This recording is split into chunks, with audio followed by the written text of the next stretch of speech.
دیکھیے ایک انگریزی میں لفظ ہوتا ہے برنکمن شپ، اس کو کہتے ہیں.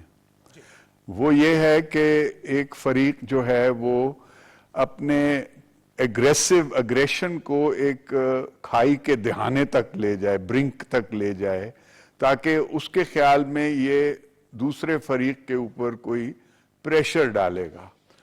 تو بدقسمتی سے اس وقت برنکمن شپ کا مظاہرہ دونوں طرف سے ہو رہا ہے.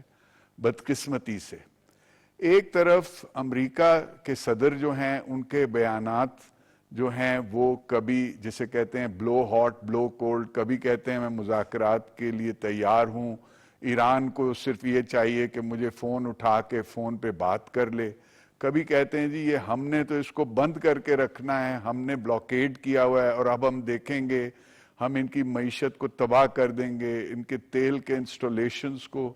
ایک حد تک انہوں نے یہ بھی کہا کہ آپ کو پتہ نہیں ہے کہ اگر ہم نے ان کا تیل بند کیا تو ان کے پائپ پھٹنے لگیں گے. مطلب یہ اس طرح کی چیزیں ہیں جو ایک سنجیدہ طور پہ آپ اس کو لانگ ٹرم میں نہیں لے سکتے.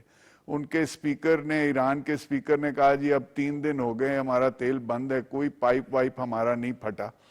دوسری طرف جو ہے کہ جس وقت پہلی دفعہ جنگ بندی ہوئی تھی تو 2 اچھی چیزیں ہوئی تھیں، 2 خوش آئند باتیں ہوئی تھیں. ایک تو ایران نے کہا کہ ہم اسٹریٹ آف ہارموز کو کھول رہے ہیں، اور دوسری طرف امریکہ نے اپنا اثر استعمال کر کے لبنان کے اوپر، لبنان میں جنگ بندی کروائی.